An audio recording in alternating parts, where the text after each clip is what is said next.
इन मैदानों को क्या है उत्थान होता है। कैसे बनते हैं? नदियों द्वारा लाए गए, कैसे ही पड़ गए और यहाँ इकट्ठे करते गए। और ये क्या हुआ, अभी सीमा यहाँ थी, अब कहाँ हो गई, सीमा यहाँ पर हो गई है ना।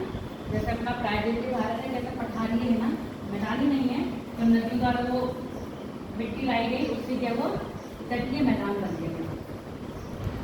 क्या बन गया है, ये तटीय मैदान का निर्माण हुआ है। यानी कि इनका जमीन क्या हुई, उत्थान, यानी कि ऊपर बढ़ी है। किसके द्वारा लाए हैं, नदियों के द्वारा लाई हुई मिट्टी से। और मैदानों का मेनली निर्माण किससे होता है, मैदानों का निर्माण करने में सहयोगी कारक कौन होते हैं,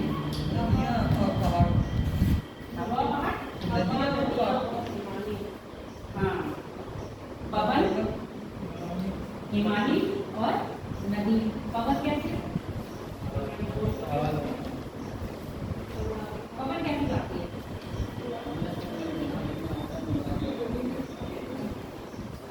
मतलब जो आपकी असमानताएं हैं, भूपटल की समानताएं हैं, उनको दूर करती है।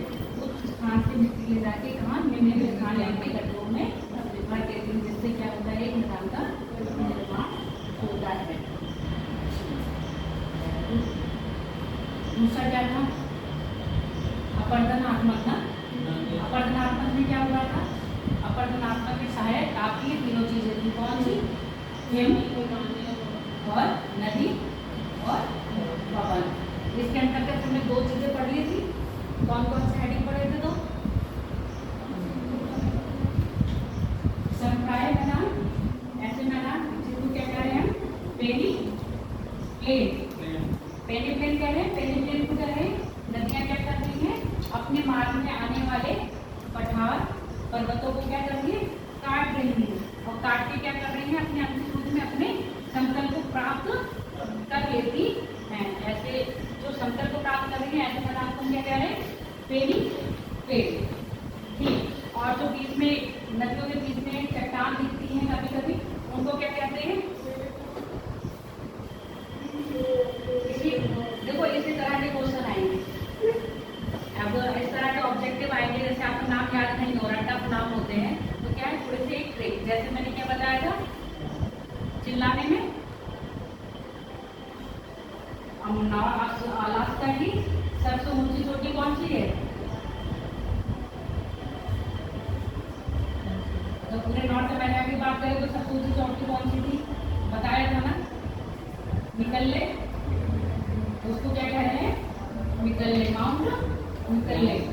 ठीक है, ऐसे याद रखते ना। हाँ, यही तो नाम है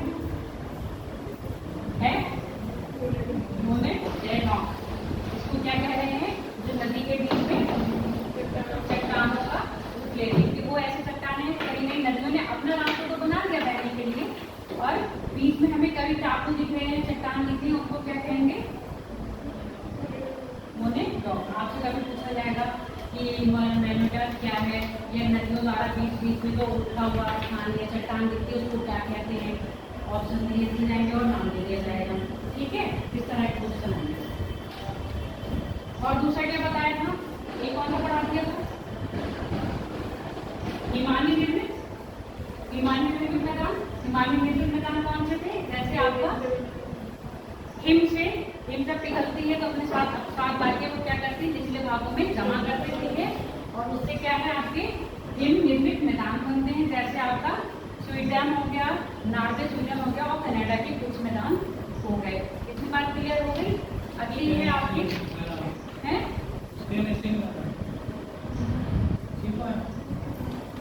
क्या बोले, हाँ, स्टेनलेस स्टील।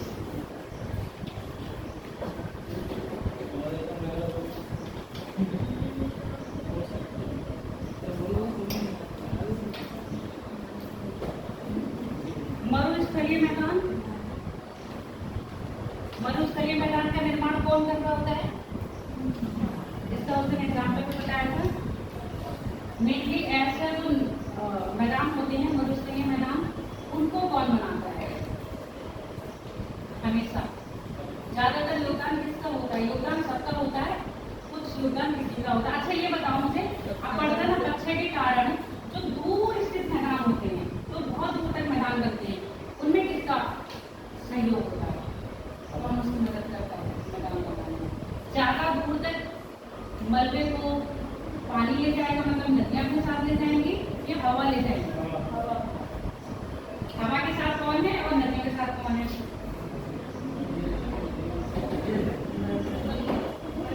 जो नदियां बोल रहा है वो बताए क्यों, और जो मैदान बोल रहा है वो बताए क्यों?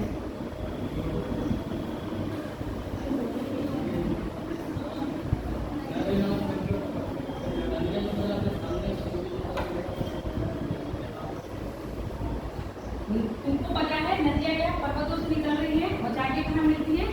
समुद्र में। तो सबसे लंबा रास्ता कौन तय कर रहा है? नदियां। तो जो सबसे ज्यादा मैदान बनाए जाएंगे नदियों के द्वारा बनाए जाएंगे। तो फिर किसने कहा था? मैंने कहा था इसको मैदानों को सभ्यता का पालना कहते हैं, है ना? कौन बोल रहा था कि मैंने नदी को भी कहते हैं? किसने कहा था? अच्छा सैफ थे। अब ये बताओ जो नदियों मैदानों का निर्माण हुआ है, चाहे आपने सिंधु घाटी शब्द पढ़ रहे हो, चाहे नील नदी घाटी शब्द पढ़ रहे हो, ये नदियों में तो नहीं शब्द पली, कहाँ पली? मैदान, नदियों के किनारे यानी मैदान में पली ना। तो नदियों को भी सभ्यता का पालना कहते हैं, कारण क्योंकि नदियों के किनारे तो लोग बसे, और लोग कहाँ बसे? आके मैदानों में बसे ना। तो इसलिए नदियों को भी सभ्यता का पालना कहते हैं और मैदानों को भी सभ्यता का पालना कहते हैं। मरुस्थलीय मैदान वो होते हैं जो हवा द्वारा निर्मित होते हैं। हवा क्या करती है? अपने साथ मरुस्थल से,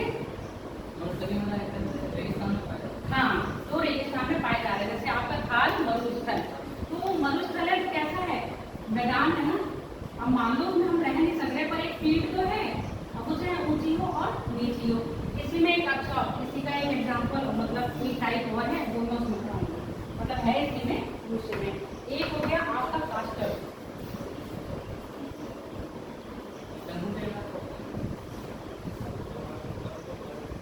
देखो इस तरह के मैदान आपके ज्यादातर चूना पत्थर की जो चट्टानें होती हैं उनसे निर्मित होता है। कैसे?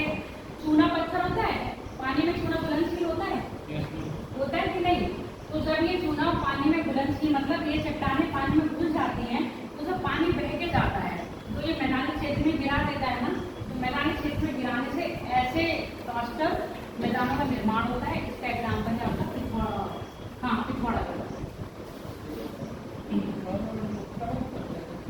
हाँ, भारत में पिथौरागढ़ के जो मैदान पाए जाते हैं कैसे पाए जा रहे हैं? कास्टर यानी कि चूना पत्थर की पिघलने से जो मैदानों का निर्माण हुआ है उसको कास्टर मैदान कहते हैं। उन्हें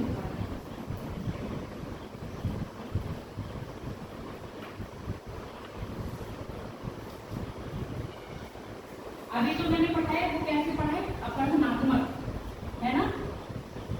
अब आ रहा है निक्षेपणात्मक, इसको कहेंगे डिपोजिटल।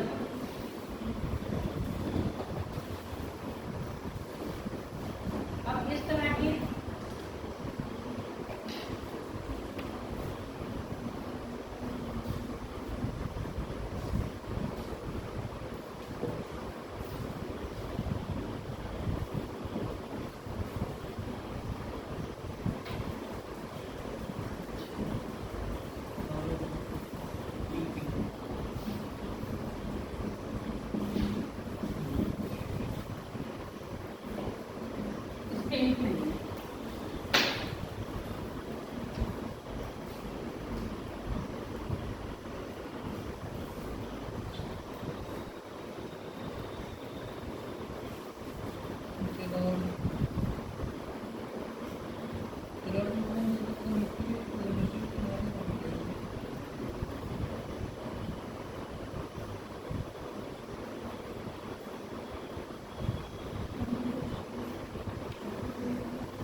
सही बात है। देखो, जो विश्व में सबसे अधिक मैदान पाए जाते हैं वो इसी टाइप के पाए जाते हैं। इनका निर्माण अधिकतर कौन कर रहा होगा? या नदियां कर रही होंगी या हिम कर रहे होंगे। हवा, बहुत कम हवा का एग्जाम्पल है। इसमें जलोढ़ का तरह है, क्योंकि जलोढ़ वाला क्या, जलोढ़ मैदान में होंगे, नदी के किनारे बन रहे होते हैं ना, जलोढ़ मैदान हो गया। लिखिए है, समझाओ। देखो, निक्षेपणात्मक मैदान वो मैदान है, मतलब वो जैसे मिट्टी के द्वारा जब अवसाद निक्षेपण अपवर्तन के कारण जब अवसाद को क्या करा जाता है, आगे बाहर के ले जाया जाता है और मैदान की समस्या को दूर करने के लिए उनको छोड़ के आगे बढ़ जाती है। जब वो आगे बढ़ जाती है, उससे जो मिट्टी पीछे छूटी, वहां पर क्या हो रहा है, मैदान का निर्माण हो रहा है। तो ऐसे मैदानों का निर्माण 3 तरह, 1, 2, 3, 4 तरह से हो रहा है। जैसे जलोढ़ मैदान, ये देखो, जब नदियां पर्वत से उतरती है ना, तो कैसे होती है, बहुत तीव्र में होती है। उनकी जो तीव्रता इतनी अधिक होती है कि वो काट के आप अगर आप भी खड़े हो जाओगे तो आप उसके सामने टिक नहीं पाओगे। उनकी नदियों में कितना वेग होता है, तो चट्टानों को काटती रहती है और काटते होते मैंने आपको बताया था, ये मान लो ये नदी का क्या है, बेसिन। अभी नदी का बेसिन क्या मतलब,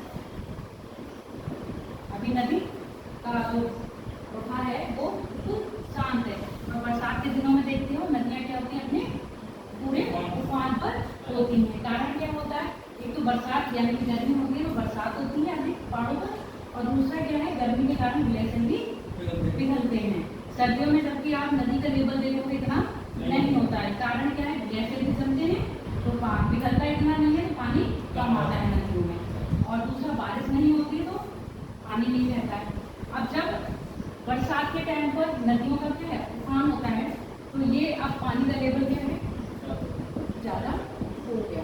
अब ये पानी का लेवल ज्यादा हो गया तो नदियां क्या लाई, अपने साथ जो मिट्टी लाई उन्हें धीरे धीरे क्या कर दी, किनारों पे छोड़ गए, किनारों पे छोड़ के और अपने आगे बह गई। और ये नहीं कि यही छोड़ती गई, जहाँ जहाँ से नदियां गुजर गई है वहाँ वहाँ क्या कर रही है, आप अपना साथ छोड़ती जा रही है। क्योंकि जैसे ये होता है ना, आप ये सोचो, आप जैसे सफर कर रहे हो, पैदल चल रहे हो, आपके पास कोई वजन है, अब वजन में तो आप इतनी तेज चल नहीं पाओगे, चल पाओगे तो धीरे धीरे क्या करोगे, तो आपकी यूज की चीजें वो लेते जाओगे, तो यूज की चीजें नहीं है वो छोड़ते जाओगे। ऐसे समझ लो कि नदियां क्या करती हैं, जैसे ही यहाँ पर आती हैं अपनी मिट्टी को छोड़ती हैं, पानी को क्या करती हैं, लेती हुई चली जाती है। तो यहाँ पर मैदान बनता है किससे, मिट्टी। और ये कौन सी मिट्टी, जलोढ़ मिट्टी।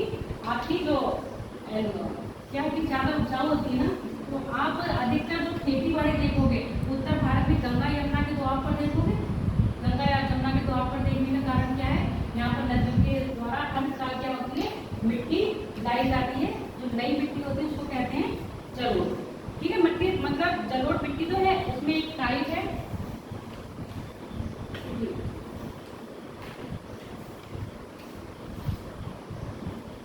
खादर,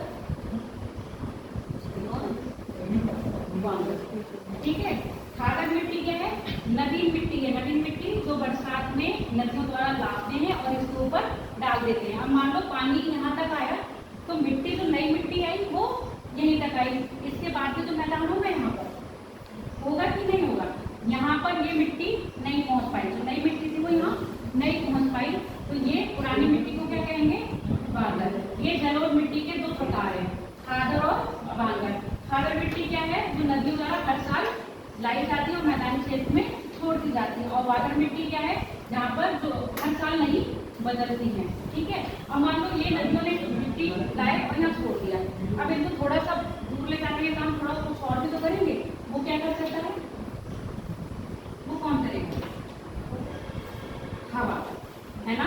मिट्टी यहाँ से लेके जाएंगे तो दूसरे तरफ लेके जाएंगे, उसका काम कौन करेगा, हवा। जो नदी है वो तो अपनी बेसिन में ही बहेगी और बेसिन की साइड साइड क्या करेगी, मिट्टी को छोड़ेगी। और हवा का क्या मतलब होगा, हवा वहां से सूख जाएगी मिट्टी, तो उसको वहां उठा के कहाँ लेके जाएगी, दूसरे ऐसे मैदानों में जहाँ पर क्या होगा, गड्ढे होंगे, विषमता पाई जाएगी, वहां पर जाके क्या कर देगी, शुरू कर देगी।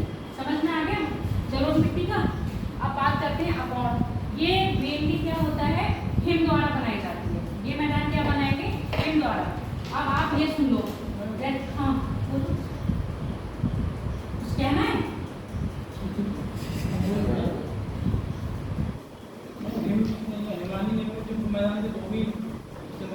हाँ, अब मैं बता रही हूँ, हिमानी निर्मित मैदान जो बताया थी मैंने आपको, उसी टाइप का है, उसी में ही यही टाइप है। देखो मैदान तो वही है, अलग अलग तरीके से। हिमानी तो मैंने बताया था आपको, अभी बताया था स्कैंडिनेवियन देश में, जो अधिकतर ऐसे देश हैं जो हमेशा क्या होते हैं, बर्फ से ढके रहते हैं, वहां पर जो मैदान बनेंगे वो हिमानी निर्मित बनेंगे। अब यहाँ पे जलोढ़ मैदान आप ये सुन लो, जैसे आप पहाड़ों पर जाते हो, पहाड़ों पे गए, घाटियों में झीलें पाई जाती हैं, वो झीलें ऐसी होती हैं जो बर्फ पिघल के क्या होती है, उन घाटियों में आती है, मतलब उन झीलों में पानी छोड़ देती है। ठीक, तो वो जो मैदान को कैसे बनते हैं सुनते जाना। बर्फ पिघल के उन झीलों में कह लो, झीलों में आई और आगे क्या हो गई, बैठ गई। अब वो जो बर्फ पिघल के आ रही है वो अपने साथ अवसाद लेके आ रही है कि नहीं ला रही हो, ठीक है। अब ये ऐसे समझो, ये झील बनी है, ये पहाड़ है, पहाड़ों से बर्फ पिघल के कहाँ आ रही है, झील में आ रही है। अब ये झील में अपने साथ अवसाद भी ला रही है। मान लो मैंने कहा अभी झील का घेरा इतना था, अब धीरे धीरे ये अवसाद लाती रही तो झील का साइज क्या होता जाएगा, धीरे धीरे छोटा होता जाएगा। क्यों, ये जो अपने साथ अवसाद लेके आ रही है वो कैसे जा रहा है, बढ़ता जा रहा है ना, वो धीरे धीरे झील का जो स्तर है उसको क्या करती जा रही है, उठाती जा रही है। तो जब ये झील पूरी खत्म हो जाएगी तो पहले क्या बनेगा, दलदली भाग बन जाएगा, बनता है कि नहीं भाई, पानी की मात्रा भी है अभी उसमें, और क्या है उसमें अभी मिट्टी की मात्रा भी होगी। जब उसमें पानी की मात्रा कम हो जाएगी, वो मिट्टी की मात्रा क्या हो जाएगी, अधिक हो जाएगी, तो कहाँ मैदान का निर्माण कर लेंगे कि नहीं, ठीक है। ऐसे मैदान, अपोज मैदान अधिकतर और कर्नाटक के क्षेत्रों में पाए जाते हैं। हाँ,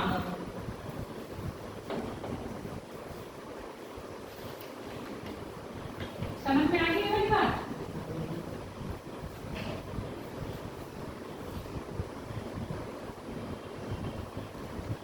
लाभा तो समझ में आ ही रहा होगा, कैसे? हाँ, लाभा से बन रहे होंगे वो मैदान। और क्या होगा, ज्वालामुखी क्रिया होती है, जैसे कर्नाटक के मैदान।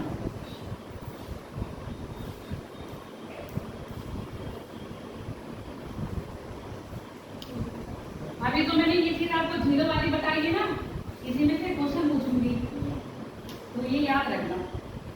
अभी नहीं पूछोगी, जब मैं स्टार्ट करूंगी आपका झीलों वाला भी, मैदान खत्म हो जाएंगे, मैं झीलें पढ़ाऊंगी फिर पूछूंगी, तब देखती मेमोरी कितनी साफ है। अब बात करते हैं लावा मैदान की। अटेंडेंस लगाएंगे आप लोग, लगा लो। लावा मैदान कैसे निर्मित होंगे, हाँ लावा द्वारा तो होंगे, पर लावा की उत्पत्ति कहाँ से हो रही है, ज्वालामुखी हो रही है। ऐसे में ज्वालामुखी विस्फोट होगा, उससे जो लावा निकलेगा, तो लावा क्या होता है आपका, सूख जाएगा ना, ठंडा हो जाएगा, उससे धूल के कण जो उसमें उपस्थित होंगे वो भी क्या करेंगे, उनके बाहर हवा के साथ जाएंगे और क्या अपने क्षेत्र में फैल जाएंगे। अब जैसे आपका प्राकृतिक भारत है, वो मैदान तो है, पठार के साथ में मैदान भी है। कैसा है वो, लावा निर्मित मैदान है। आगे बात समझ में, लावा निर्मित मैदान समझ में आ गए। ऐसे मैदान जो कभी ज्वालामुखी क्रियाओं द्वारा निर्मित हुए होंगे। लोयत मैदान,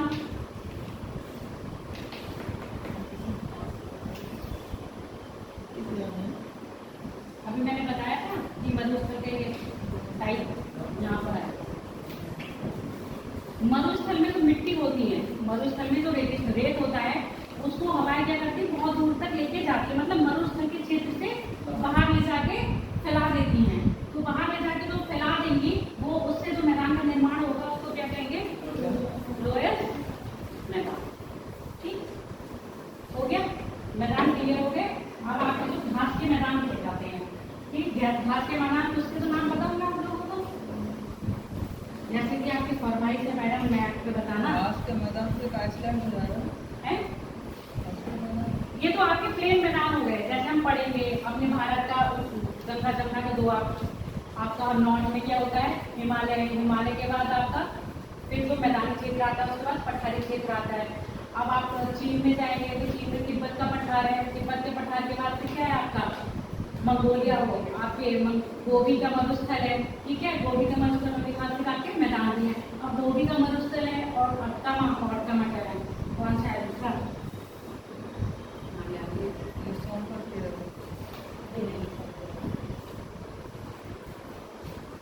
मंगोलिया, गोभी का है, अब मंगोलिया का है। अब ये मरुस्थल के साथ जो मिट्टी के मैदान, हवा मिट्टी को लेके गई है तो वहाँ पर मैदान का निर्माण हुआ होगा।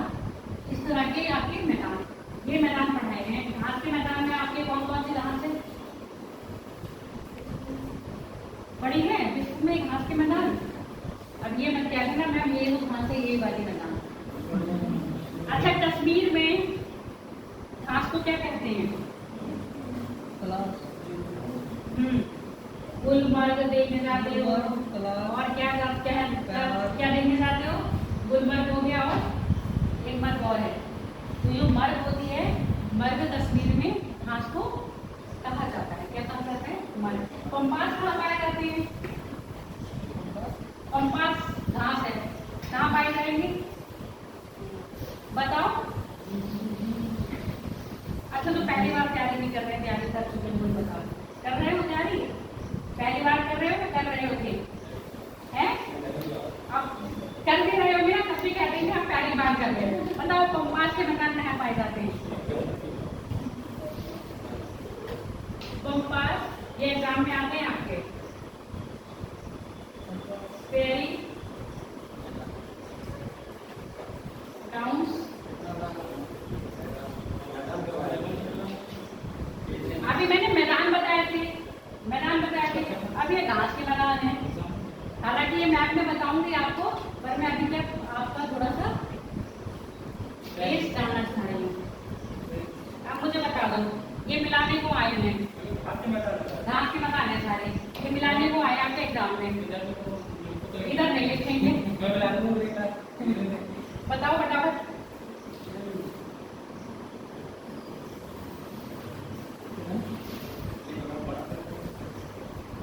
पेरी वाला अमेरिका में तो नहीं होगा?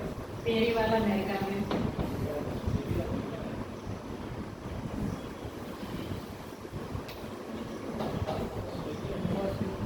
और बताओ पंपास, ये देखो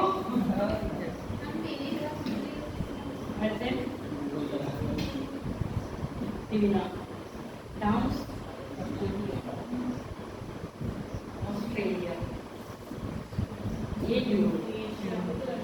यूरोप या यूरेशिया, क्योंकि यूरोप और एशिया के क्षेत्र में पाए जाते हैं।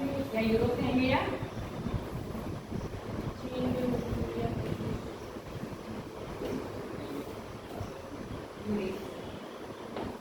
ठीक है।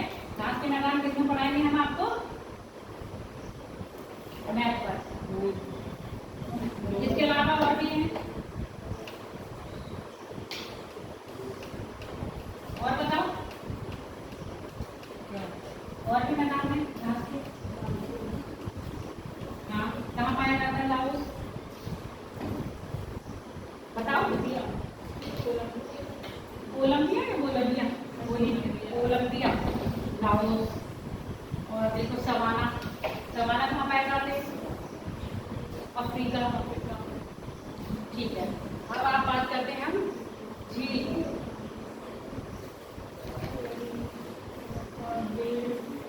वेल कहाँ पाया जा रहा है? कल का आपका टास्क है सारे मैदान याद करके आओ। घास के मैदान कैसे मुंह बन रहा है, पेपर में जब आएगा तो नहीं याद करोगे? तो इसमें कौन सा है? देखो सबसे पूछा जाएगा, है ना? दो याद है तो दो बता देना, तीन याद हो रहा है, याद करने में कोई ज्यादा टाइम तो नहीं लगेगा। और मैदान मुश्किल से 10 से 12। हमारे वाले दो किसी और ने बता दिए। तो अगर कोई बता तो कहने की मत बताओ, मेरा वाला है ये, ठीक है? 4 ले लोगे, रिवीजन कर लेना, बाकी आप मैदान देखना। ये आप ऐसे याद नहीं करोगे तब तक आपको टास्क नहीं दिया जाएगा। हम विश्व के मैप पे देख लेंगे सब जितने। हाँ, विश्व के मैप पे देख लेना कौन से देश में है। पर जिस दिन मैं आपको मैप पढ़ाऊंगी उस दिन मैं आपसे ये पूछूंगी कौन से देश में है, ठीक है? अब बात करते हैं झील की। अब ये बताओ, झील स्थायी होती है या अस्थायी होती है?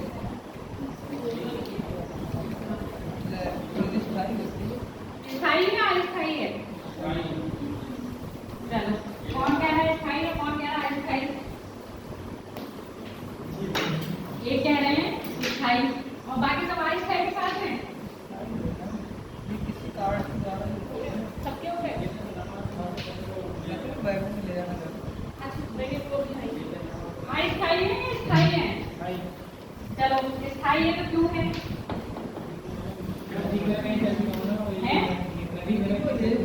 नदी की तरफ चलती थोड़ी ना, मतलब यहाँ पर स्थाई का मतलब है उनका अस्तित्व आने वाले भविष्य में। नदियों का अस्तित्व है, कब से बह रही है कब तक बहेंगी। अब झीलों का अस्तित्व है क्या आगे आने वाले टाइम में? मतलब एक अस्तित्व के रूप में पूछ रही हूँ कि आने वाले टाइम में जो झीलें आज दिख रही है वो रहेंगी या नहीं रहेंगी? रह भी सकती है, नहीं भी रह सकती है। रहेंगे तो क्यों रहेंगी, नहीं रहेंगे तो क्यों रहेंगी? नहीं इसलिए नहीं, मतलब उसमें पहाड़ करना या मलबा इकट्ठा होकर वो बेस उसका पूरा गिर गया, वहाँ से हट सकती है। ठीक, यानी कि अस्थाई हो गई और रह भी सकती हैं, मतलब यूनान की फ्लैग है जो सबसे गहरी लग मानी जाती है। अगर उस टाइप की हुई तो कोई जल्दी उसको भराव नहीं हो पाएगा, तो फ्लैग बची रहेगी ना। अच्छा चलो, जब इतना बड़ा 33 सागर भर गया तो वहाँ क्या बन गया, पर्वत बन गया। तो हम एक झील की बात कैसे करते हैं कि झील स्थाई रूप में है। ठीक, मैं भी अगर ये मानो, देखो ऐसी नदी ऐसी झील जो क्या है जिनका कहीं से कनेक्शन है ना, जहाँ से जिनका कहीं से कनेक्शन है, जैसे वहाँ नदी आ रही है और झील में गिर रही है, तो उन झीलों का क्या अस्तित्व रहेगा ज़्यादा दिनों तक? क्या मतलब नदियों के किनारे नदियाँ जब अपने साथ अवसाद ला रही हैं तो कहीं ना कहीं झील का क्या हो रहा है, झील का क्षेत्रफल कम होता जा रहा है और एक दिन क्या हो जाएगा, मैदान बन जाएंगे। अभी बताया था ऐसे, मैंने एग्जाम्पल दिया था, मैंने कहा ये चीज़ आपसे पूछूंगी, जिसने कहा मैम अभी पूछ लो बाद में मत पूछना, जब टाइम आएगा तब पूछूंगी। ऐसे कनाडा के जो मैदान मैंने बताए हैं, तो कनाडा के मैदानों का निर्माण कैसे हुआ है, दिक्कत इन्हीं से हुआ है। कनाडा में झील बहुत सारी होती थी, मतलब झील होती थी, जब नदियों का क्या होता था, हिम पिघलता है पहाड़ों से तो कहाँ आएगा, मैदान की तरफ आएगा ना। जब वो मैदान की तरफ आ रहा था वो झीलों को क्या कर रहे थे, झीलों को फिलअप कर रहे थे और भर के झील का लेवल कैसा हो गया, बिल्कुल प्लेन हो गया, तो वहाँ पर क्या बन गए, मैदान। तो झीलें क्या है, अस्थायी है। झील क्या है, अस्थायी है। जो हमें आज दिख रही है वो हो सकता है कल, कल का मतलब हमको तो दिखेंगी, मतलब कई सालों बाद, अरबों सालों बाद हो सकता है वो झीलें ना दिखे। मैम इस प्रकार से नदियाँ भी अस्थायी हो जाती हैं। नदियाँ बेटा देखो, क्योंकि सरस्वती नदी जो पहली बहती थी आज भी नहीं है, अभी उसके जो देखो मेरी बात, कहते हैं कि सरस्वती नदी ऊपर से लुप्त हो गई है, और नीचे क्या है, नीचे पानी के जब वो दिख रहे हैं तो इसका मतलब अभी उसका फ्लो हो रहा है, पर ऊपर ना होके क्या हो रहा है, धरती के नीचे हो रहा है। अवशेष तो मिली और अवशेष जैसे नदियों का अंत हो जाएगा, अभी जो आपकी नदियां हैं उनका मुख्य स्रोत क्या है, ग्लेशियर है ना। जब ग्लेशियर ही नहीं रहेंगे तो नदियां रहेंगी क्या, तो नदियां भी क्या हो जाएंगी, समाप्त। नदियों का अस्तित्व कब तक है, जब तक आपके ग्लेशियर है। और अब ग्लेशियर बहुत ज्यादा अधिक तेजी से पिघल रहे हैं। कारण क्या है, जैसे हम लोग गर्मी से पिघल रहे हैं वैसे ग्लेशियर में क्या हो रहा है, तो ग्लेशियर पिघलने से क्या होता है, समुद्र का लेवल भी तो बढ़ रहा है, समुद्र का लेवल बढ़ रहा है, समुद्र का लेवल बढ़ेगा तो कहाँ आएगा, स्तर पर आएगा। अब मैंने आपको कहा था कि क्या बात की, मैंने बताया था जकार्ता किसकी कैपिटल है, इंडोनेशिया की है। उन्होंने अपनी अपनी शिफ्ट कर दिया, कहा मुसांतरण करने का कारण क्या है, जकार्ता क्या है, कुछ सालों बाद क्या हो जाएगा, पानी में डूब जाएगा। जकार्ता जो द्वीप पेंसिल द्वीप पर है वो क्या होगा, पानी में डूब जाएगा। पानी में डूबने का कारण क्या है, वहाँ पर जल स्तर बढ़ रहा है। मैम न्यूजीलैंड के भी भूमि स्तर पर जल आ रहा था, न्यूजीलैंड के भी आ रहा है, मालदीव तो देश है, मालदीव तो देश और छोटा देश है। तो कुछ देश ऐसे हैं जो जिन देशों को बहुत खतरा है ग्लोबल वार्मिंग से। ग्लोबल वार्मिंग के कारण क्या हो रहा है, हिम इतनी तेज पिघल रहे हैं, इतनी तेज पिघलना नहीं कार्बन और गर्मी बढ़ रही है, जिससे कि ग्लेशियर जो है वो बहुत तेजी से पिघल रहे हैं। हाँ, ग्लोबल वार्मिंग का मतलब क्या होता है, आपके जो वायुमंडल में कार्बन की मात्रा रहना होता है अधिक। कार्बन बुरी नहीं है, कार्बन क्या है, बुरा थोड़ी ना है। अगर कार्बन डाइऑक्साइड नहीं होगी तो हमारे बॉडी क्या है, हमारी बॉडी का क्या है, टेम्परेचर मेंटेन नहीं रह पाएगा। पर क्या होगा, एक होता है नेचुरल, एक लिमिट में होना, एक होता है ओवर लिमिट होता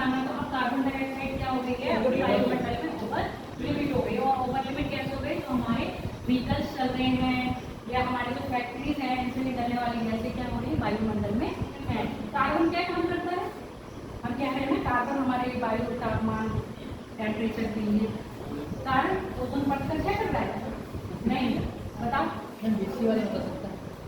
वो जो कौन है बीएससी वाला, बीएससी वाला तो नहीं, देखो ईवीएस में ये सब चीजें आप पढ़ते हो है ना, ये सब चीजें जनरल नॉलेज है, कोई बड़ी बात नहीं है। हाँ कार्बन वाला जो पौधे होते हैं अपना उगाते हैं जिससे आपकी पौधे लेते हैं कार्बन डाइऑक्साइड।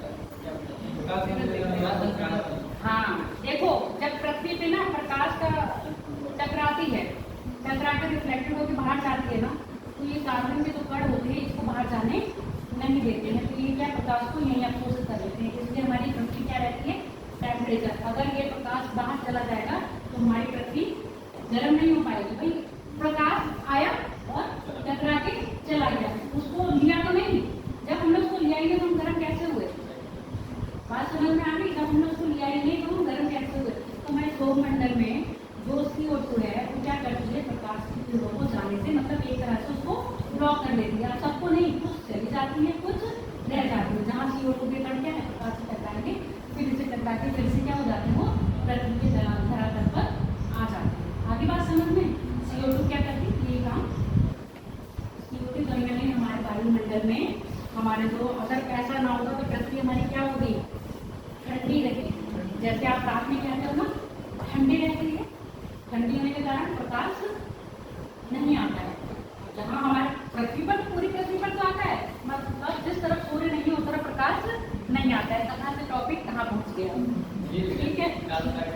हाँ ऐसे कैसे करते हैं, रिलेटेड करते हैं, तो ये कहो कि एक चीज इससे रिलेटेड नहीं है। अब हम बात करते हैं तो झीलें आपकी कितने प्रकार की हो सकती हैं।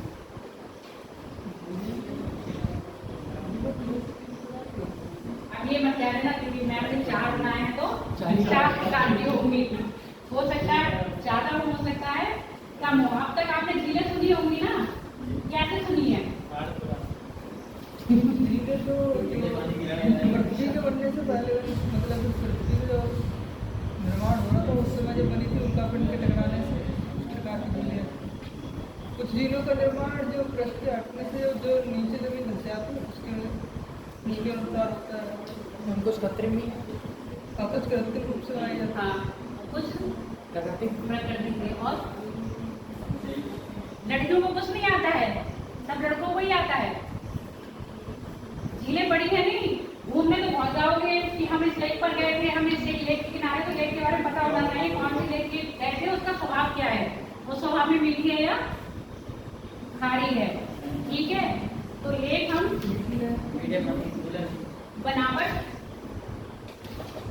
बनावट के आधार पर,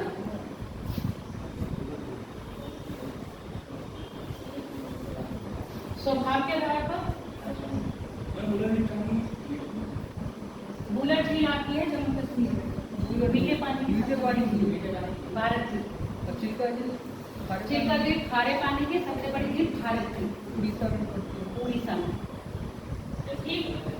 बनावट के आधार पर हो गया, स्वभाव के आधार पर हो गया, और उत्पत्ति के आधार पर।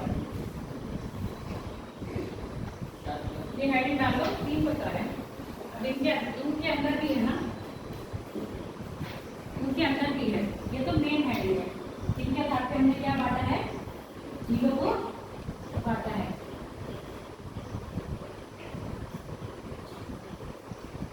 आप लोग ना बीच में 2 लाइन या 3 लाइन में गैप दे देना।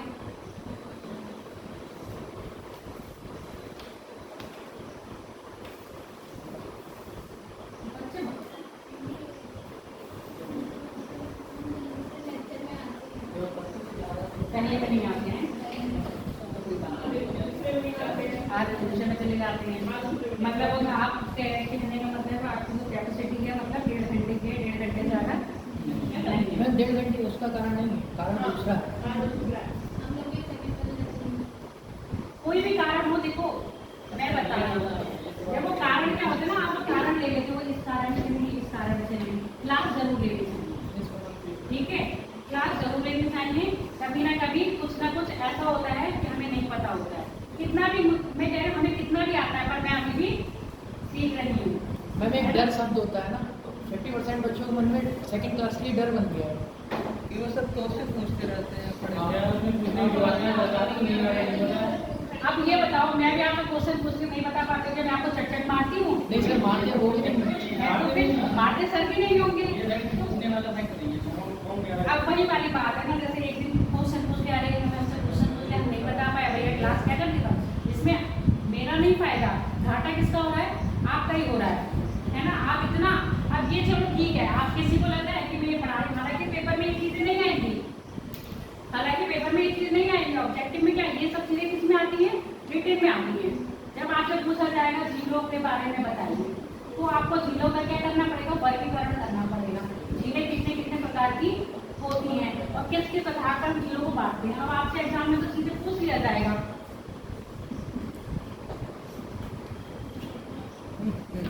बेकार क्या है? ये बेकार झील है, कौन से देश में पाई जा रही है, यही पूछा जाएगा, है ना? स्वभाव कैसा है इसका? कैसा है? मीठी है या खट्टी है? बेकार झील मीठी है। कैसी है? मीठी। ठीक है, चलो बनावट के आधार पर हम झीलों को दो तरह से बांटते हैं। बेकार रसिया, हाँ, साइबेरियन क्षेत्र में पाई जाती है रसिया। बनावट के आधार पे अगर हम बात करें तो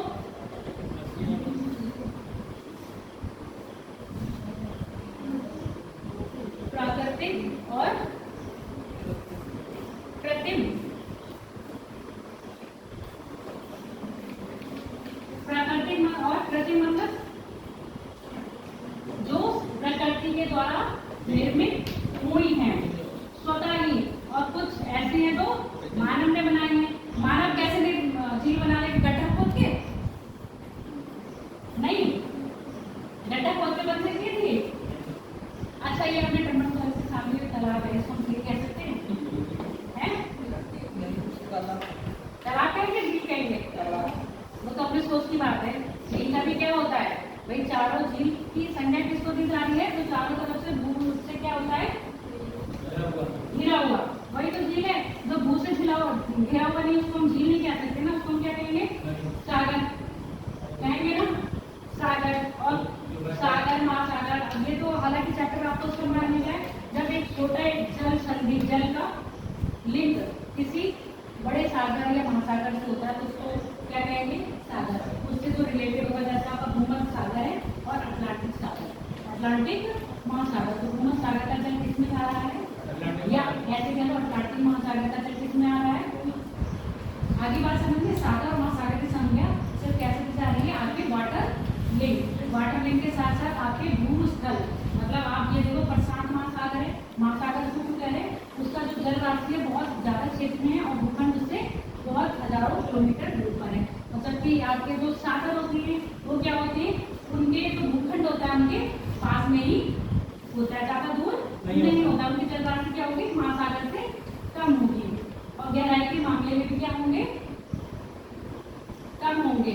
महासागर क्या होंगे? ज्यादा गहरे होंगे और सागर महासागर की अपेक्षा कम गहरे होंगे। अच्छा, ये बताओ झील ऊंची और नीची भी हो सकती हैं? होंगी कि नहीं? धरातल से ऊपर भी हो सकती है, धरातल से नीचे। एग्जाम्पल दो फिर कोई। पहाड़ों पे जो झील पाई जा रही है ऊंची पाई जा रही है? अच्छा, मृत सागर का नाम सुना है? कहाँ पर है? सागर कहते हैं इसको, मृत सागर का नाम सुना है? अच्छा, सुना है तो किसने सुना है? हमने नहीं सुना है। किसने सुना है? हाथ खड़ा करो। सुना है, केवल सुना है। अरे सुना तो है, तो ऐसे सुना होगा मृत सागर है, कोई मृत सागर है, उसके बारे में कुछ तो सुना होगा। 3 सागरों का त्रिकोण होता है। 3 सागरों का नहीं है, ये जॉर्डन और इजराइल के बीच में है। खारेपन में मतलब मृत सागर की ये विशेषता है, यहाँ पर कोई भी आदमी डूबेगा नहीं। जैसे आप आमतौर पे सागरों में चले जाते हो, डूब जाते हो, मृत सागर में आप तैरते हुए दिखते हो क्योंकि उसकी घनत्व ज्यादा है और उसमें लवणता देखो शायद 130, देखो मुझे कल ये याद नहीं है, शायद 130 की लवणता है। इसको लिखना मत, इसको कंफर्म कर देना।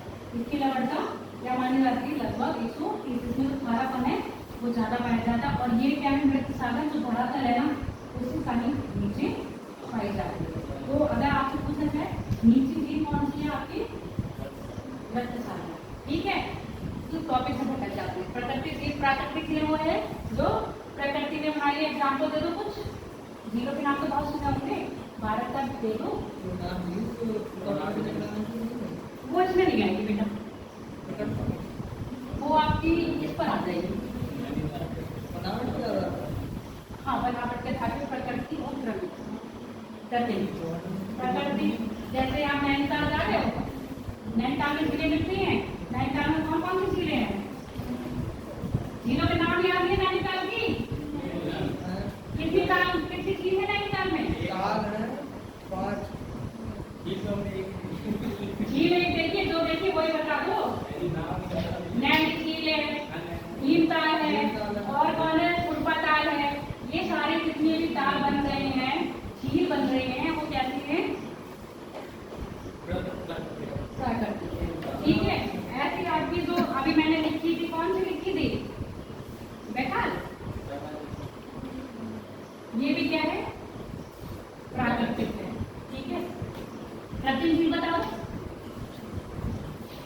सवाल तो मैं भी पूछ रही हूँ। कृत्रिम झील कौन सी होंगी? जो मानव गड्ढा खोद के बनाएगा। मानव द्वारा निर्मित तो है बेटा, पर कैसे बन रही है? इन झीलों का निर्माण कैसे हो रहा है? आपने नाला सागर डैम देखा है? नाम सुना तो है।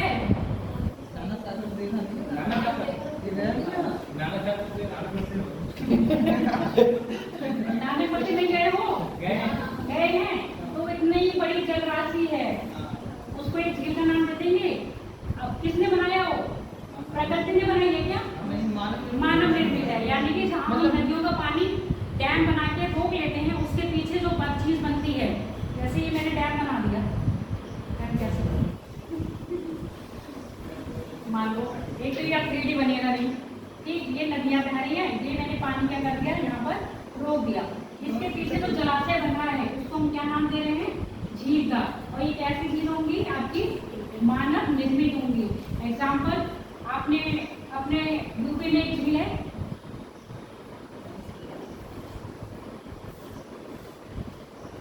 नाम बताओ। मुख्यमंत्री जी के नाम पर है, जो वर्तमान में है उनके नाम पर नहीं है। अखिलेश पे भी नहीं है, अटल बिहारी वाजपेयी पे भी नहीं है। पंत जी का नाम सुना है? हाँ बोलो। सरदार वल्लभ नहीं, गोविंद वल्लभ पंत। उन्हीं के नाम पे क्या बनी है? आपकी झील बनी है। ये आपकी बनाई गई है सोनभद्र जिले के पास, आधी एमपी में पड़ती है और यूपी में। बुलर झील यहाँ पर प्राकृतिक में आएगी, कृत्रिम में नहीं आएगी। और आपने राजस्थान के कुछ झीलों के नाम सुने होंगे, पिछोला झील, राजसमंदर, ये सब क्या है? आपकी कृत्रिम झीलों के एग्जाम्पल हैं। थ्योरी तो सिर्फ यही है, ऐसी झीलें जो क्या है? मानव द्वारा निर्मित की गई है।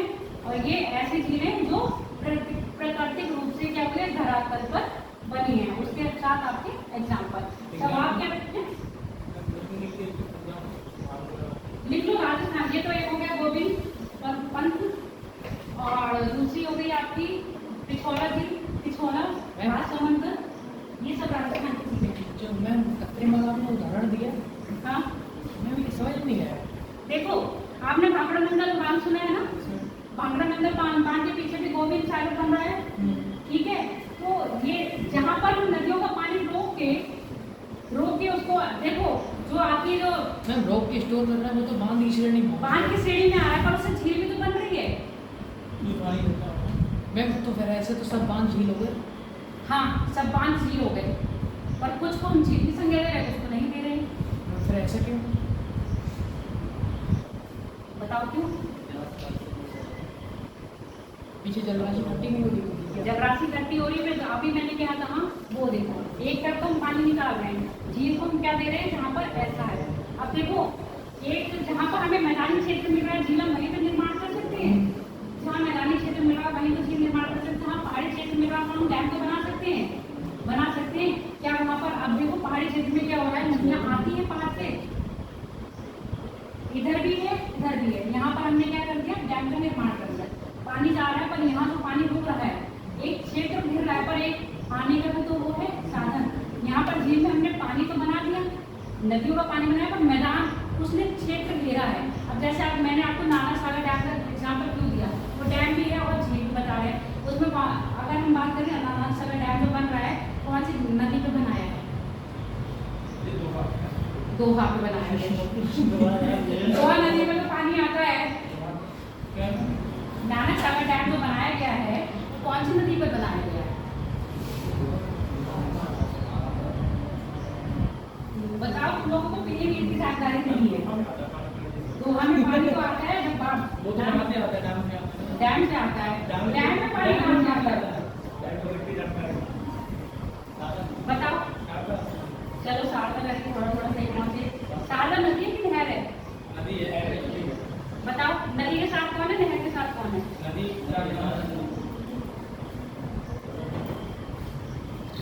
बताओ ना। शारदा नदी की नहर है, नदी है। चलो नहर के साथ कोई है कि नहीं, मैं तो बहुत सुनी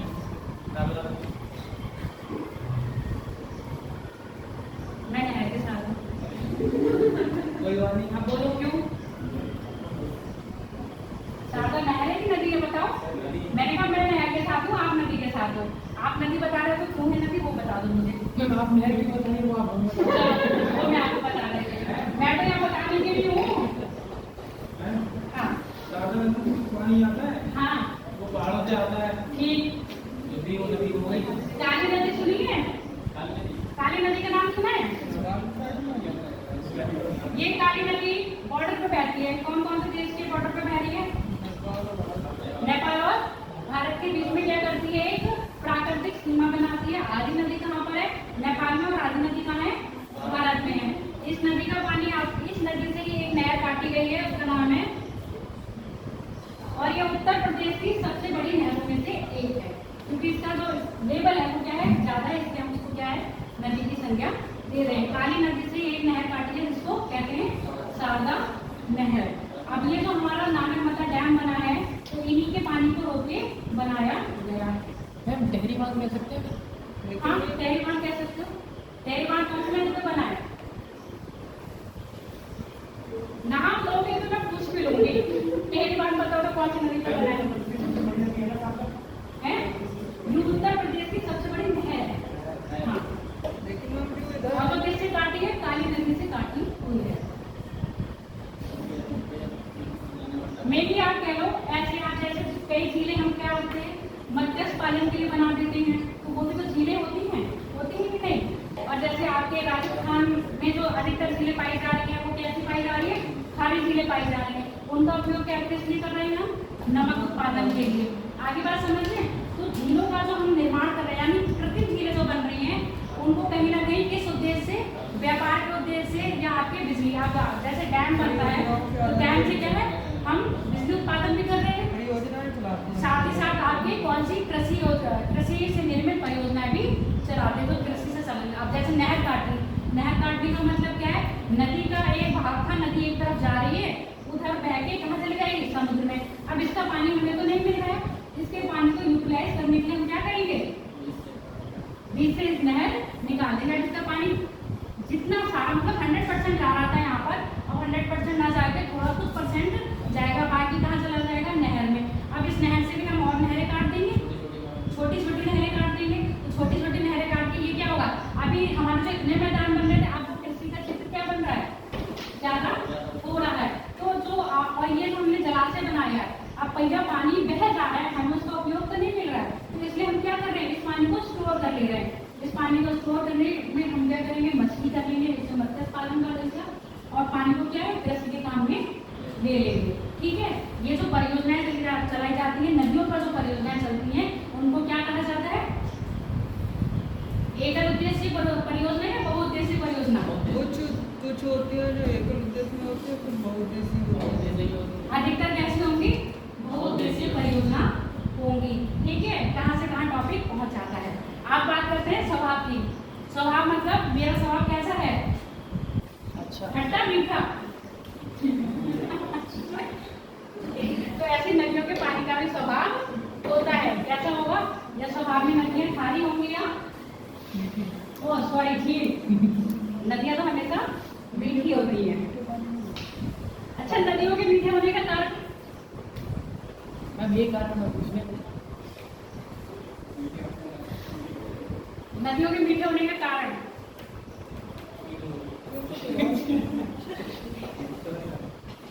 अब मैं डीपली पढ़ा रही हूँ, क्वेश्चन पूछते जा रही हूँ नदियों के। अब उन्हीं से पूछूंगी ना टेक्निक कहाँ से क्वेश्चन मुझे लगता है कि बन जाएंगे। नदियों के मीठे होने का कारण? क्योंकि का प्रवाह होता रहता है। हाँ, नदियों का क्या होता है? प्रवाह होता रहता है। नदियाँ क्या करती है? फ्लो करती रहती हैं। और जहाँ पानी स्टोर हो जाएगा, अब आप सुनते रहना, जो हमारी अर्थ है उसमें क्या है? बहुत सारे ऐसे पदार्थ हैं, उनमें नमकीन भी होता है ना, खारापन भी होता है। तो जो हमारे खारे पानी की झीलें पाई जाती हैं, उनका मेन कारण होगा उसकी भूतल क्या होगी? भूतल कैसा होगा? अच्छा, ये मैं क्लियर नहीं करूँगी, यहाँ पे बताऊँगी। उनका भूतल में क्या होगा? कुछ ऐसा होगा जिससे क्या है, और कारण क्या है कि राजस्थान की जो अधिकतर झीलें हैं वो खारी हैं। कहीं ना कहीं उसकी भूमि ऐसी होगी ना, बात समझ में आ रही? कहीं ना कहीं उसकी भूमि क्या होगी? ऐसी होगी कि वहाँ पर जो पानी रहेगा वो खारा रहेगा। एक कारण तो ये, दूसरा कारण वो मैं अभी यहाँ पर आपसे ये पूछूंगी। बनावट के आधार पे कैसी होती है? हाँ, स्वभाव के। मीठे पानी की और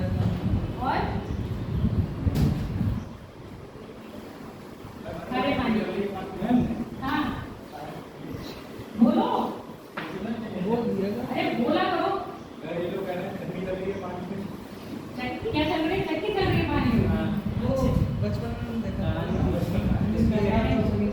मीठे पानी की झील का एग्जाम्पल दे दो। मीठा पानी की झील ऐसी होंगी जो क्या होगी? आपके पीने में खारा नहीं, लेकिन नॉर्मल जैसे हम पानी पी रहे हैं वैसा। अब इनका मीठा होने का कारण क्या है? चीनी बोल देते हैं। इतना बोरा ले जाके चीनी बोल देंगे? नहीं मैम, उसका कारण ये है कि वहाँ की भूमि है, वहाँ तो क्षारीय उत्पादन कम होगा। और हो सकता, और ऐसा भी होगा कि जो नदियाँ होंगी वहाँ का फ्लो होता होगा नदियों का। ठीक, और कारण सही बता रहे हैं। इसके अलावा भी हो सकता है। हो सकता है, लेकिन पता नहीं। जो मीठे पानी की झील होंगी वहाँ पर इंद्र भी होगा और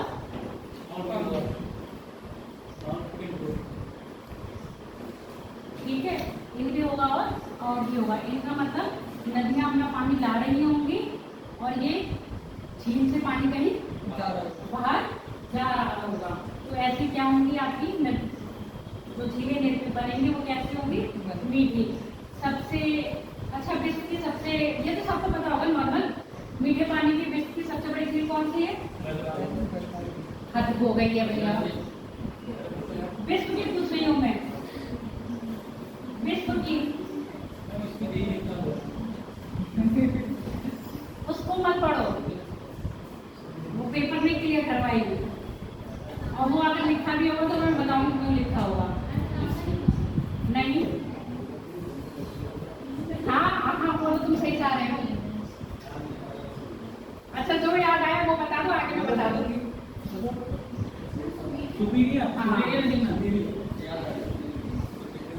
सुपीरियर झील विश्व की सबसे बड़ी मीठे पानी की झील है। कहाँ है? नॉर्थ अमेरिका में। और ये ग्रेट लेक्स में आती है।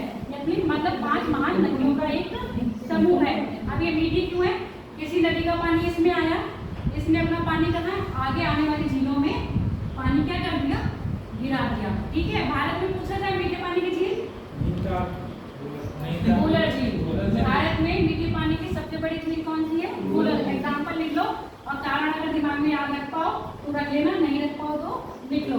मीठे पानी की झीलों का निर्माण क्या होता है? जहाँ पर पानी का फ्लो होता रहेगा, यानी कि इनकमिंग भी होगी और आउटगोइंग भी होगी।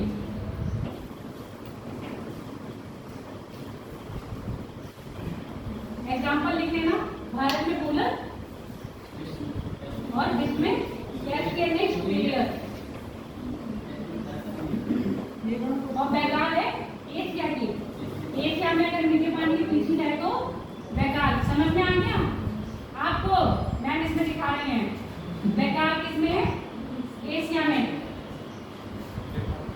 चरण मीठे पानी विश्व में पूछा जाएगा तो सुपेरा लगाओगे, एशिया में पूछा जाएगा तो बेकार लगाओगे, ठीक है।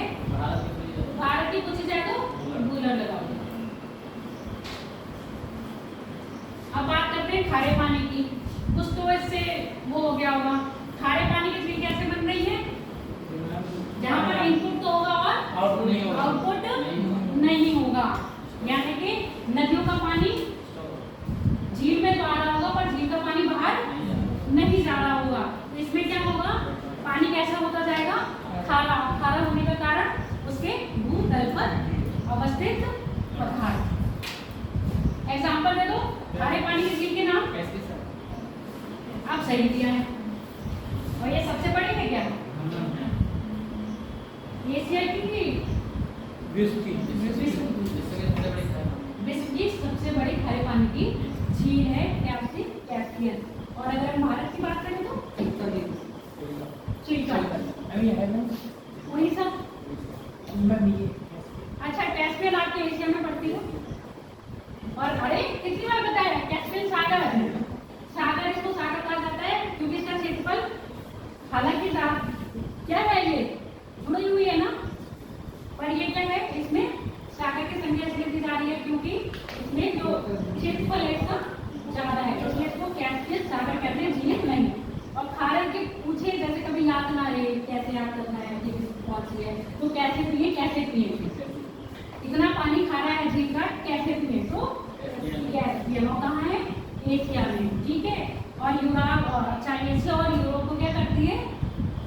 एशिया और यूरोप के बीच में सीमा बनाती है। अब आपसे कभी ये पूछा जाए, देखो अब ये जो कैस्पियन सागर है यूरोप और एशिया दोनों में डिवाइडेड है ना, सीमा बना रही है, तो आधा इसका भाग कहाँ जा रहा होगा? यूरोप में, और आधा भाग कहाँ जा रहा होगा?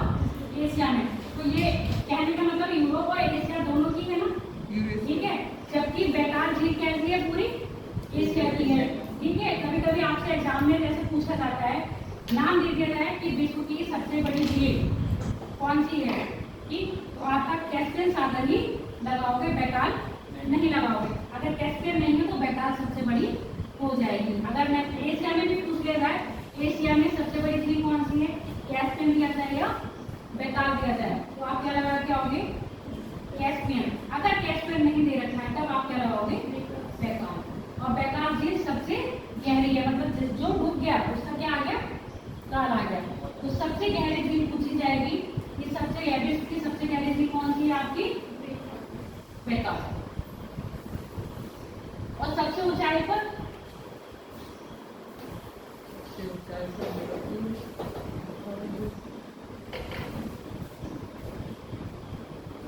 वो कामा है, वो कामा या ओमाका, ऐसे कोई नाम है। देख लो, ये सुन लो, सबसे ऊंची झील पूछी जाएगी तो ये क्या है? अर्जेंटीना में है। हाँ,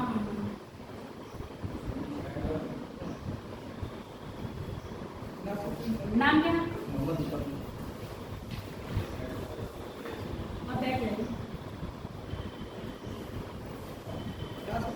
नहीं होगा तो बाद में जितना आ जाएगा। हाँ, काम का हम भर दिया ना, हाँ तो बाद में आ जाएगा।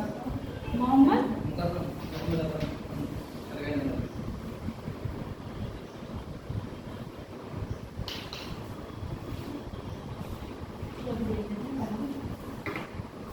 क्या बात कर रहे थे? ओमान। अभी नाम मत लिखना, वो तो याद है मुझे, मौका है या मनाक है। ये अर्जेंटीना में पाई जाती है और क्या है? सबसे बड़ी झील है। अब आपसे पूछी जाए सबसे बड़ी नौकायान झील कौन सी है? सबसे बड़ी, सबसे ऊंचाई पर स्थित नौकायान झील, ये हो गई सबसे ऊंचाई पर स्थित, ठीक है। अर्जेंटीना पर ये नौकायान नहीं है, अर्जेंटीना में है। और सबसे ऊंचाई पर स्थित नौकायान झील कौन सी है? पेपर में बहुत पूछी जाती है।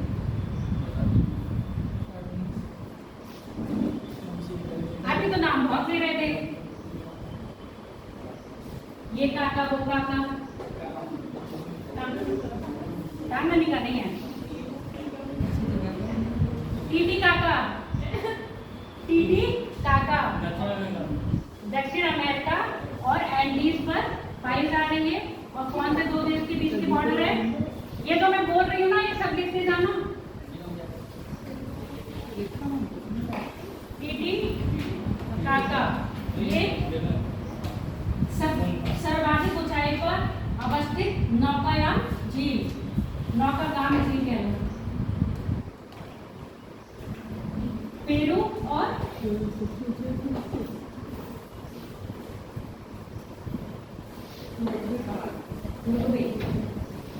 पेरू और बोल्विया के बॉर्डर पर, ठीक है। टीटी काका, चलो अब हम उस पर, ये हो गए क्लियर। और ये भी क्या है, एक मीठी झील है। कैसी है? मीठी। अब हम बात कर रहे हैं उत्पत्ति के आधार पर।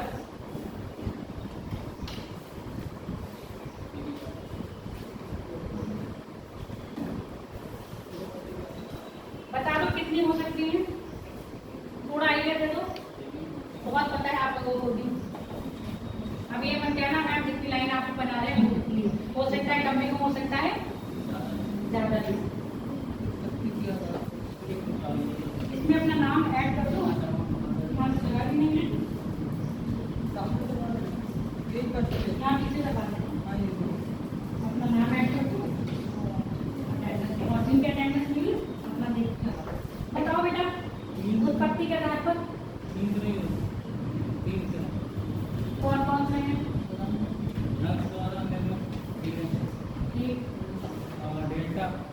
डेल्टा द्वारा, चलो। और देखो अगर ऐसे सर्च करके भी आप देख रहे हो ना, कहीं ना कहीं आपका दिमाग क्या है, सक्रिय है, तो याद तो रहेगी, दिमाग के घोड़े तो दौड़ रहे हैं। और बताओ, चलो दो तो बता दी, एक ब्रंश हो गया, चलो हिमानी, हाँ ठीक। और कौन सी बताई थी? डेल्टा और तीन थी। चलो तीन कोई और बताए।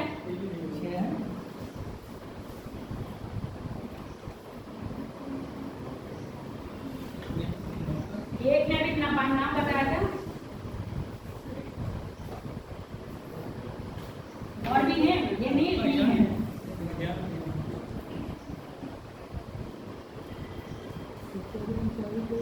नाम बता दो, लिखना नहीं है, पहले नाम बताओ। ये तो और उत्पत्ति के आधार पर है, और कौन सी हो सकती हैं?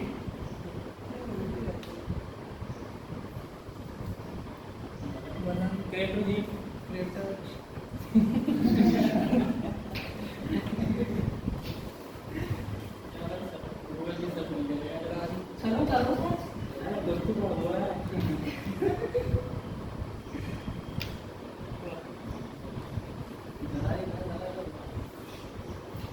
लगभग ये और ये सेम ही होगी। और अब क्या है ना, नंबर ऑफ वैरायटी बढ़ाने के लिए क्या करते हैं, जैसे मैंने बताया था मरुस्थलीय मैदान जो मरुस्थल के पाए जाते हैं, अब जाहिर सी बात है ना, तो आगे दूर उड़ के दूसरे क्षेत्र में जाएगी तो वहाँ पर कौन से बता दिए थे, लोएस्ट मैदान है ना। ऐसे मैदान से लोएस्ट मैदान में कहाँ पाए जा रहे, अधिकतर चीन में। चलो ब्रंश वाली बताओ, ब्रंश क्या होता है, पहले बलन की बात करते हैं। ऐसे झीलें, देखो झीलें जो बन रही हैं वो पृथ्वी के अंतर्जात बल से बनेगी, बहिर्जात बल से बनेगी। पृथ्वी में जो झीलों का भी निर्माण हो रहा है वो अंतर्जात भी हो रहा है और बहिर्जात भी हो रहा है ना, बाह्य बल से भी हो रहा है और आंतरिक बल से हो रहा है। अब जैसे भ्रंश आ रहे हैं, बलन हो रहा है, ये और ये दरारें पड़ रही हैं, ये सब क्या चीज किसमें आएंगी, अंतर्जात में आएंगी ना। अंतर्जात बल के कारण क्या हो रहा है, भ्रंश का नहीं निर्माण होता, मतलब इन झीलों का निर्माण होगा, ठीक है। और ये डेल्टा हो गए, गोपुर हो गए, क्रेटर हो गए, ये क्या होंगे, बहिर्जात हो गए, बाहर से। भ्रंश क्या आएंगे, आपके कहीं रिफ्ट वैली बन रही है, दो भूखंड अलग तो हो रहे हैं, कैसे हो रहे हैं, पूरी तरह क्रस्ट अलग नहीं हो रहा है। जैसे उस समय बताया था कि क्रस्ट बिल्कुल अलग हो गई, एक तो प्लेट क्रस्ट है ना, अलग हो गई कि तैरने लग रहा है, तो उससे एक नया जीव बन रहा है। और यहाँ भ्रंश क्या है, दरार पड़ रही है, और ये भ्रंश भूकंप से भी बन सकते हैं ना। भूकंप निर्मित झील हो सकती है कि नहीं? कैसे?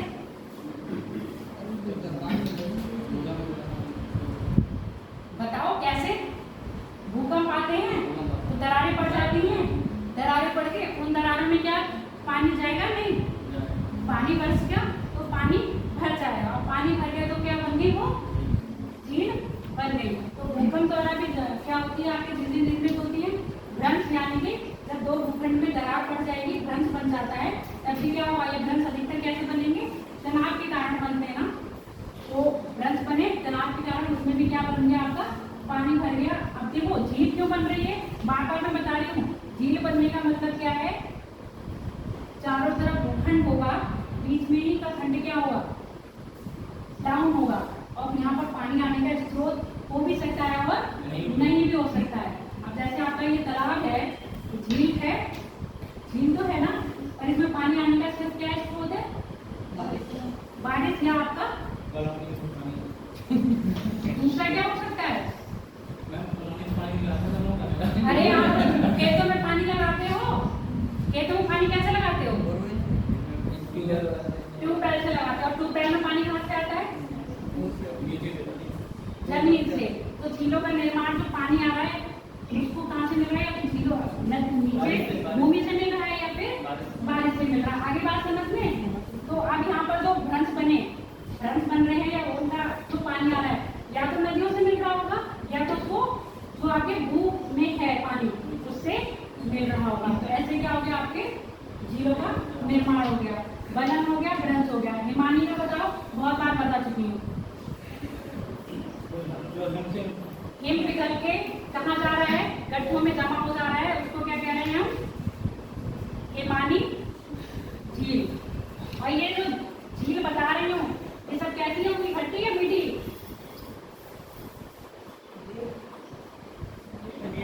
भ्रंश के द्वारा मीठी होंगी, ठीक है। हिमानी मीठी होगी, बन और डेल्टा वाली खट्टी होगी, मीठी। डेल्टा वाली मीठी होगी। डेल्टा वाली जो है वो तो नदियों से जो डेल्टा उत्पन्न होता है उससे कुछ नहीं। दो नदियों से डेल्टा उत्पन्न तो होगा। एक नदी में जाएगी तो उसका विकर्ण होता तो हाँ, डेल्टा अब होता है। चलो ये है दरारी, भ्रंश और बलन। लेकिन ठीक। जो भ्रंश हो सकती, जो भ्रंश होती हैं, भ्रंश से बनी हुई झीलें वो खारे पानी की भी हो सकती हैं, क्योंकि हाँ, खारे पानी की भी हो सकती है, कुछ मीठे पानी की। मीठे पानी की हो सकती है। वो कहाँ है? वो डिपेंड कर रहा है आपके उस धरातल की प्रकृति के ऊपर, ठीक है। अब हम बात करते हैं डेल्टाई झील। देखो नदियाँ आपकी युवावस्था में कब होंगी, पौरावस्था में कब होंगी, ये मुझे बता दो जरा। नदी नवयुवक कब होगी और नदी बूढ़ी कब होगी? जब वो समुद्र के किनारे जाती है, वो डेल्टा का निर्माण ना करती है उस समय, तो वो नवीन में आ जाएगी। अच्छा, मैं स्थान आपको बता देती हूँ। नदी पहाड़ों में जवान होगी या मैदान में जवान होगी? पहाड़ों में। क्यों? क्योंकि वहाँ से उसका वेग अधिक होता है ना, निकलती है ना। और पहाड़ पर जब नदी है यानी कि वो अपनी युवावस्था में है। युवा लोग क्या होती है, जरा सोचो कुछ कह दिया और भड़क गए। जैसे आप लोग कह रहे हैं कुछ 50% इसलिए नहीं आ रहे, 50% इसलिए नहीं आ रहे, क्या है? भड़का हुआ है, युवा क्या है? भड़का हुआ है। तो नदी भी क्या होती है, जब पहाड़ से निकलती है तो वो कैसी होती है? युवावस्था में तो बहुत बढ़ती है, उसमें तेज क्या होता है? बहुत चाल होता है। तो जो बहाती है अपने आप को, वो बहुत तेज से, जैसे ही वो मैदान में आ गई, कैसी हो गई? प्रौढ़ हो गई ना। अब क्या हो गई? प्रौढ़ हो गई तो उसका वेग भी क्या हो गया? कम हो गया। वो धीरे धीरे बह रही है, समुद्र के पास जाती है तो अपने द्वारा जो लाया हुआ क्या होता है? गुस्सा होता है उसका, उसको सब कहाँ छोड़ देती है? समुद्र के किनारे। जैसे अपने मार्ग को क्या होती है? अवरुद्ध करती जाती है। ये लिख लिया है? सब लिख लिया? रफ कर दूं फिर यहाँ बताऊंगी, लिखो फिर।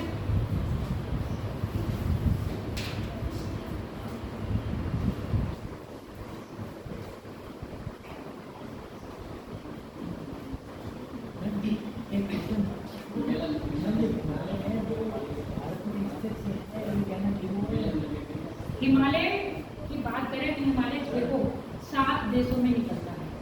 अब मैंने उसको बताया था हिमालय ऐसे घूम रहा है, तो पाकिस्तान भी जा रहा है, म्यांमार में भी है, ठीक है, इसके आगे भी जा रहा है, और आपके नेपाल में भी है, भूटान में भी है, ठीक है।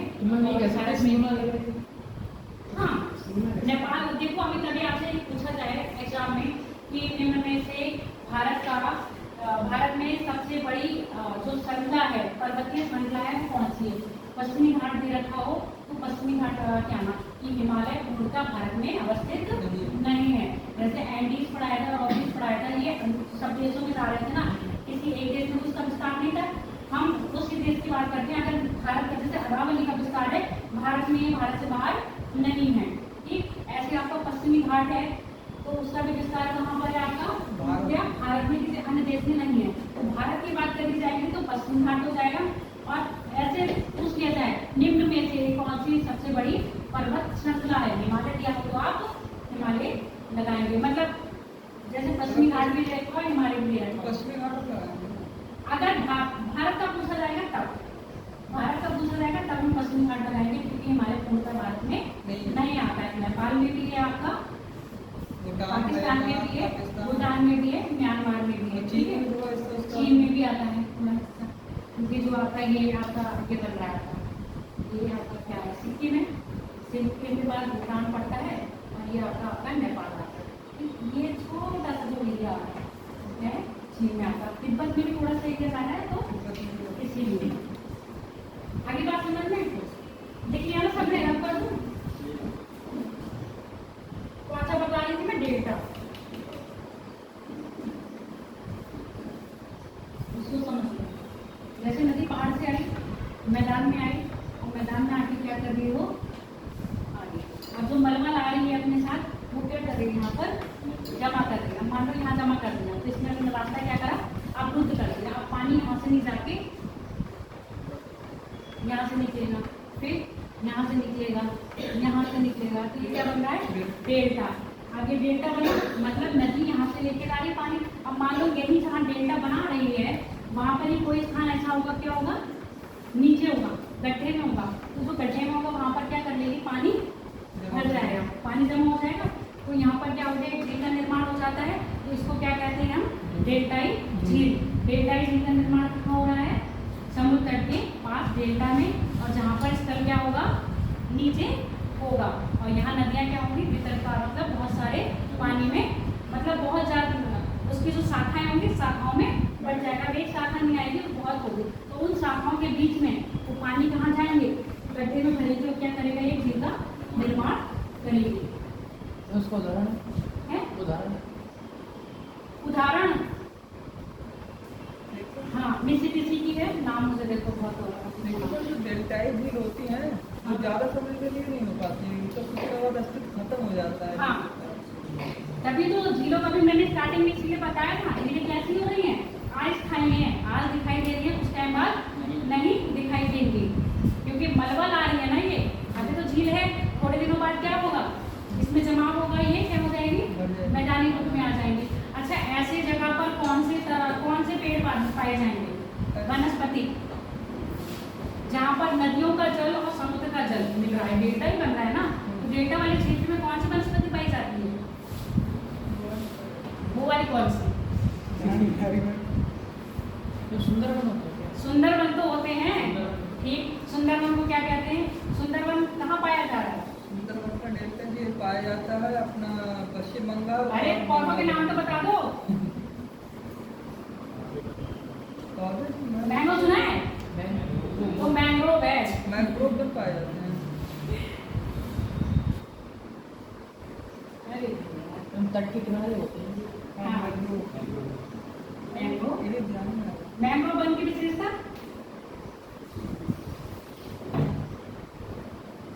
सुनामी से बचाते हैं, ठीक, सुनामी से बचाते हैं, मिट्टी का अपरदन रोकते हैं। मिट्टी का अपरदन रोकते ये हैं। जड़ें जो होती है वो ज्यादा गहराई तक होती है, नहीं, ऐसा नहीं है? इनकी जड़ें ऊपर होती हैं, मिट्टी में रहते फिर ऊपर होते हैं। ऐसे करके आती हैं, ठीक है। इनकी जड़ें कैसी होती हैं? ऊपर होती हैं। कभी कभी आपसे जैसे अभी तो ये नहीं टॉपिक है, आपके उसमें है वेजिटेशन पढ़ाऊंगी, तब पढ़ाऊंगी मैंग्रोव वन की विशेषता पूछ ली जाती है कि मैंग्रोव वन क्यों सहायक है और धरातल पे मैंग्रोव होना आवश्यक क्यों है। जैसे क्या करता है? एक तो ये सुनामी वगैरह से बचाता है, दूसरा क्या है? जो तट होता है तट को कटने से भी बचाता है। आगे बात समझते हैं? मैंग्रोव वन उत्तरी घाट में ज्यादा मिलेंगे, पश्चिमी घाट में? जहाँ डेल्टा बन रहा होगा वहाँ मैंग्रोव पाए जाएंगे, ठीक है। हाँ, इनकी उत्पत्ति मीठे और खारे पानी का जहाँ मिलन होता है वहाँ होती है। आप ये सोचो कि हमारे यहाँ हो जाए, ऐसा नहीं है। जहाँ समुद्र का खारा पानी और नदी का मीठा पानी मिल रहा होगा वहाँ पर आपके मैंग्रोव पाए जाते हैं। दुनिया में सबसे बड़ा मैंग्रोव कहाँ पाया जाता है? गंगा, ब्रह्मपुत्र, डेल्टा हो गया, डेल्टा वाला। गोकुल, गोकुल बताओ, गोकुल जी कौन सी होंगी? डेल और बुलर सुनिए, डेल और बुलर। अच्छा, तुम इसका एग्जाम्पल पूछ रहे थे, किसी किसी नदी के स्राव को बनता है, नाम ही बता रही हूँ, फिर चौड़ा कुछ है।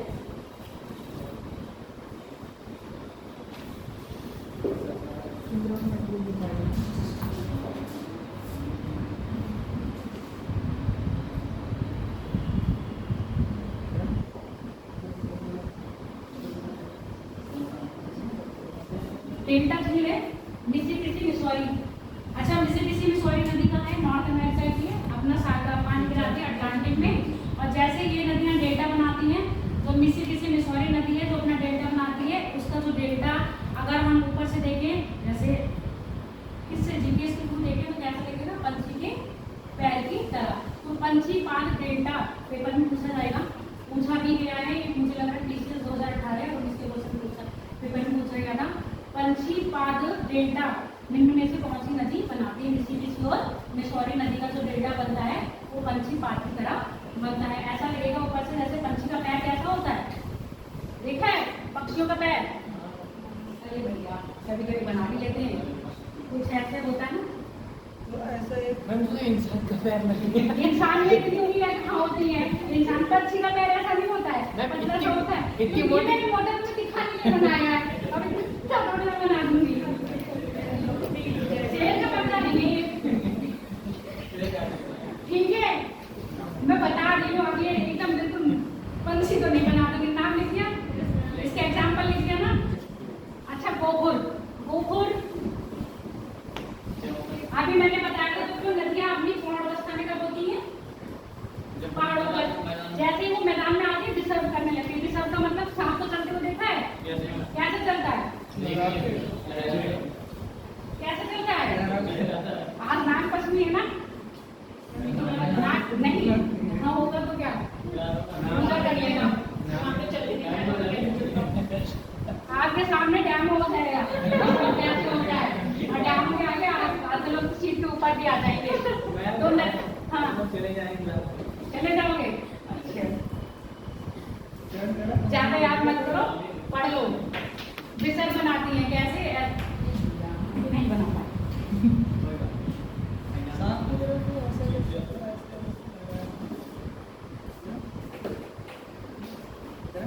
ऐसे ऐसे करके आती है, ठीक है? ठीक है। अब मैंने क्या बताया था, नदियाँ क्या करनी अपने साथ दाग ला रही है ना, अपना मार्ग भी क्या करती हैं? अवरुद्ध करती हैं। अब ये अभी ऐसे करेंगे, धीरे धीरे क्या करते जाएंगे, ये थोड़ा पास पास आते जाएंगे, इधर से भी इधर से। जब ये यहाँ पर मिल जाएंगे तो यहाँ पर क्या होगा? अपने पानी डाल देंगे। अभी मैंने बूलर और कौन सी बताई थी? डल लेक बताई थी। तो ये क्या है? कहीं ना कहीं आपके विसर्ग नदियों का मतलब विसर्ग झीलों का उदाहरण। जो नदियाँ क्या करती हैं, जब पर्वत से निकल के मैदान में आती है तो विसर्ग करती हुई जाती हैं। विसर्ग करते करते ये क्या करती हैं? अपने मार्ग को क्या करती हैं? अभी चौड़ा है, धीरे धीरे क्या करती हैं? संकृत करती हैं। जैसे ये बनता जाएगा, अभी ये ऐसे आ जाएगा, ठीक? ये नदी मान लो ऐसे पानी लाए यहाँ पर, धीरे धीरे ये इसको इधर बढ़ते जाएंगे। क्या करते जाएंगे? थोड़ा ये विसर्ग क्या है अपना छोटा करते जाएंगे। जब छोटा करते जाएंगे तो यहाँ पर क्या करते जाएंगे? पानी। और ये चीज़ बंद कर देंगे, ये बंद हो जाएगा। फिर ये अपना मार्ग क्या कर लेंगी? परिवर्तित कर लेती हैं। ये अवरुद्ध हो गया, ये मार्ग को क्या करेंगे? परिवर्तित करेंगे, या तो इसके इधर रहेंगे या इधर रहेंगे। ऐसे जो बनता है उसको क्या कहते हैं? गोकुल। गोकुल कौन बनाएगा? नदियों के बीच में होती है। नदियों के विपरीत क्या? जहाँ विसर्ग बन रहा है, चाहे यहाँ हो चाहे यहाँ हो, जब ये नदियों का पानी यहाँ पर गिर जाएगा और ये अवरुद्ध कर देंगे अपना यहाँ पर बहने का, तो यहाँ पर पानी जमा हो जाएगा, जिससे झील का निर्माण होगा। उसको कहते हैं गोकुल। अधिकतर जो मैदानों में झीलें पाई जा रही हैं वो कैसी पाई जाती हैं? गोकुल झीलें पाई जाती हैं। क्रेटर बताइए कैसे होगा? क्रेटर लेक ये तो बता दो।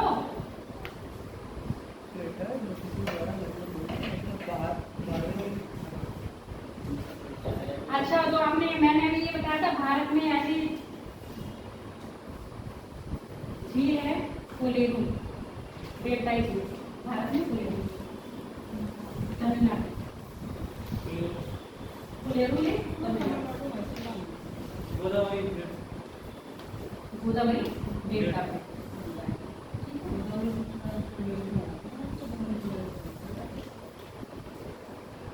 क्रेटर झील बताओ जल्दी से कैसे बनेगा, बताओ क्रेटर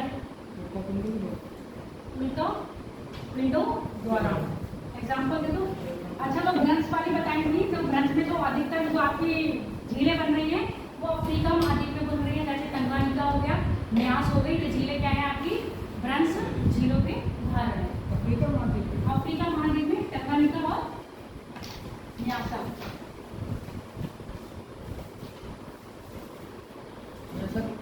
अटेंडेंस लगा दी पेपर पे, आप भी लगा दी, लगाओ।